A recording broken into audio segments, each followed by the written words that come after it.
एकं बिन्दुं कृत्वा कुचयुगमधस्तस्य तददो हरार्धं ध्यायेद्यो हरमहिषिते मन्मथकलाम् ससद्यः संक्षोभं नयति वनिता इत्यति लघु त्रिलोकीमप्यासु भ्रमयति रवीन्दुस्तनयुगाम्।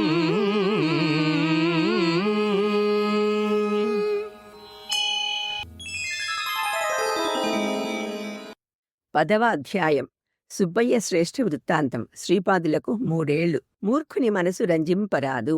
నేను కురోపురం దిశగా ప్రయాణం సాగిస్తూ శ్రీపాదుల లీలలను మనస్సులో తలుచుకుంటూ దారిలో ఒక రావి చెట్టు నీడలో కొద్దిసేపు సేద తీర్చుకోవడానికని అటు వెళ్ళాను. ఆ చెట్టు నీడలో కూర్చున్న వ్యక్తి నన్ను సాదరంగా ఆహ్వానించాడు. అతని ముందు ఒక జంగిడి, అందులో ఒక రాగి పాత్ర ఉన్నాయి. మీరు శ్రీపాదుల భక్తులా అని నేను అడిగితే వారు ఇలా చెప్పాడు. నేనొక వైశ్యుణ్ణి.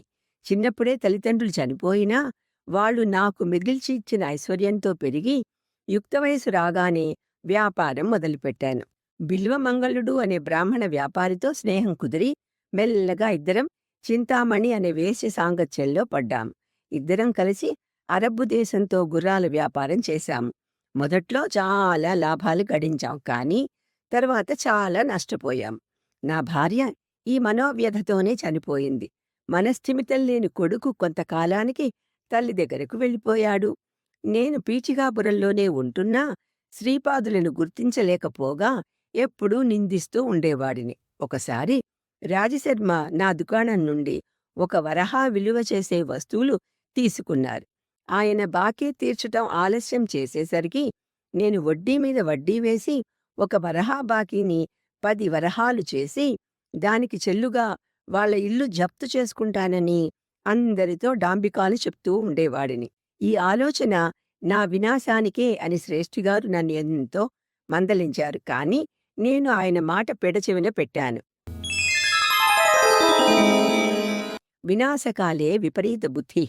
ఒకసారి శ్రేష్ఠిగారి ఒడిలో ఉన్న శ్రీపాదులతో వారి అన్నలు అవిటివాళ్లని, వారి తండ్రి బీదవాడని చులకనగా మాట్లాడటమే కాకుండా నా దుకాణంలో పనిచేసి వాళ్ల బాకీ తీర్చాలని గద్దించాను.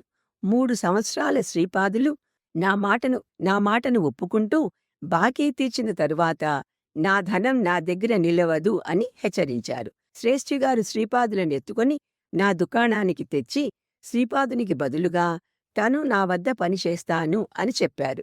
ఇంతలో పెద్ద గిరిజాల జుట్టుతో సన్యాసిలా ఉన్న ఒక వ్యక్తి వచ్చి రాగి పాత్రలు ఉన్నాయా అని అడిగి తనకు ఒక రాగి పాత్ర చాలా అవసరమని, ఎంత ఖరీదైనా సరే కొంటాను అని చెప్పాడు.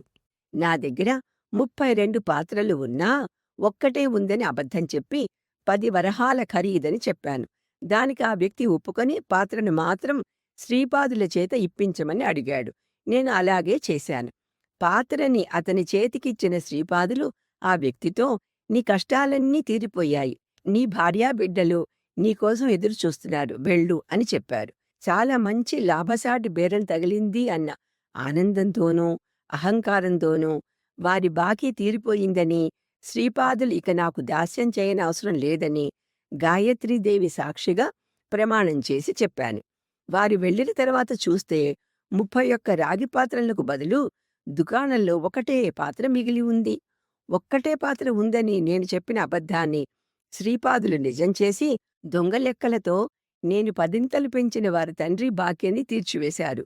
ఇంతవరకు తన కథ చెప్పిన ఆ స్వామి, అయ్యా, మీరు ఆకలిగా ఉన్నారు, ఆ కొలనులో స్నానం చేసి రండి, భోజనం చేద్దాం, తరువాత మాట్లాడుకోవచ్చు అని చెప్పి తన కథని మధ్యలో ఆపివేశాడు. ఎదురుగా ఉన్న కొలనులో స్నానం చేసి వచ్చేలోగా తాటి ఆకులతో దొన్నెలు, అరటి ఆకు విస్తర్లు సిద్ధం చేశారు. కళ్ళు మూసుకొని కొద్దిసేపు ధ్యానం చేసి ఖాళీగా ఉన్న రాగి పాత్ర నుండి దొన్నెలలో నీళ్లు పోశారు.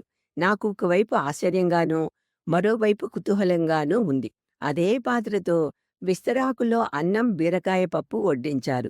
అమృతంలాంటి ఆ భోజనం కడుపు నిండా తిన్నాకే ఆ పాత్ర ఖాళీ అయింది. శ్రీపాదుల సర్వజ్ఞత.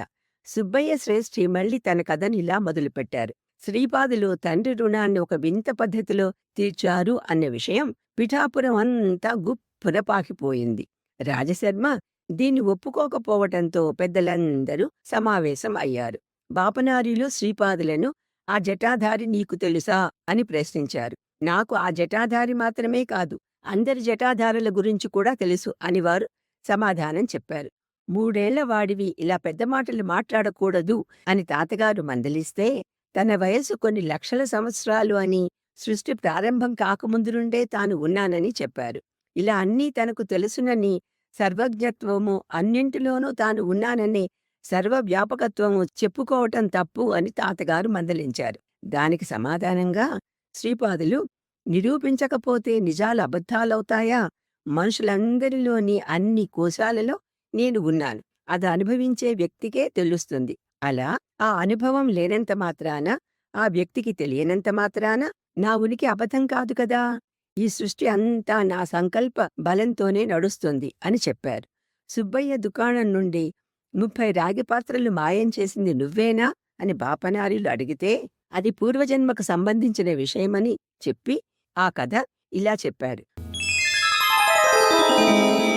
సుబ్బయ్య శ్రేష్ఠి పూర్వజన్మ గాథ. సుబ్బయ్య శ్రేష్ఠి పూర్వజన్మలో అడవి ప్రాంతంలోని గుడిలో దత్తపూజారి.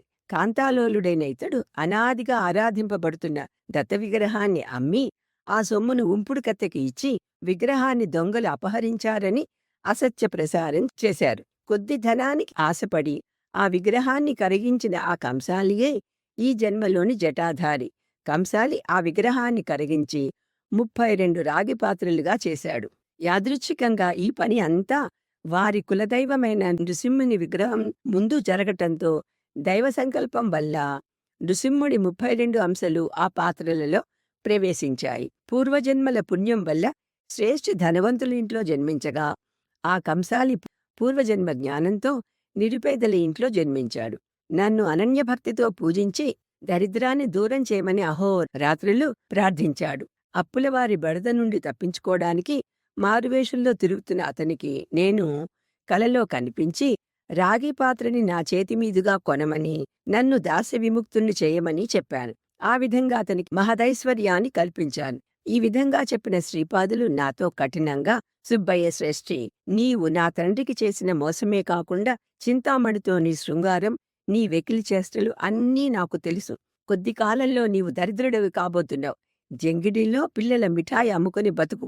అంతకంటే గతిలేని పరిస్థితి వస్తే ఈ రాగి పాత్ర నుండి నీకు అన్నం, బీరకాయ పప్పు వస్తాయి.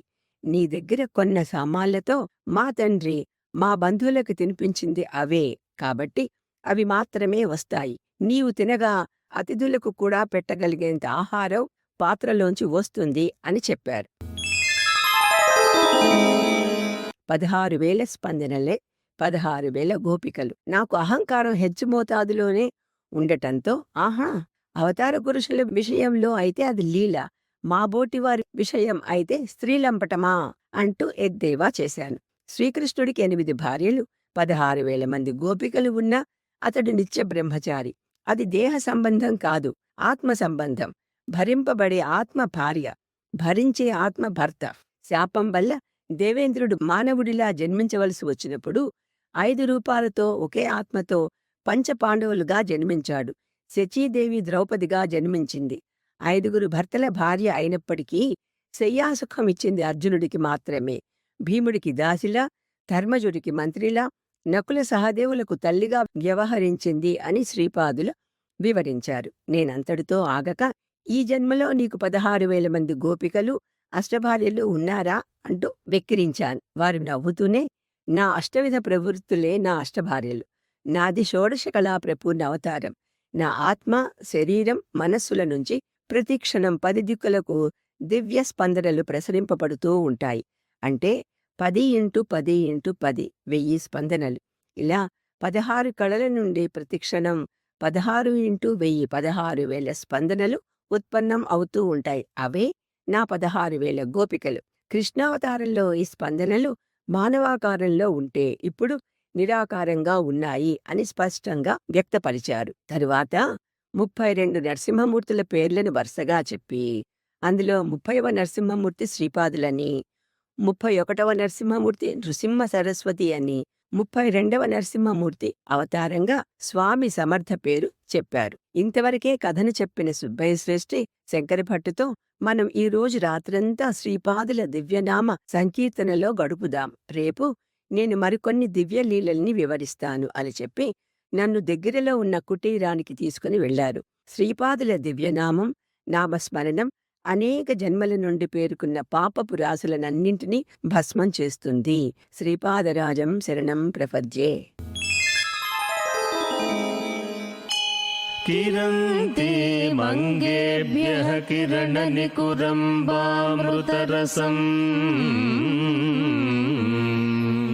हृदि त्वामाधत्ते हिमकरशिलामूर्तिमिव यः ससर्पाणं दर्पं शमयति शकुन्ताधिप इव ज्वरप्लुष्टान् दृष्ट्या सुखयति सुधाधाराशिरया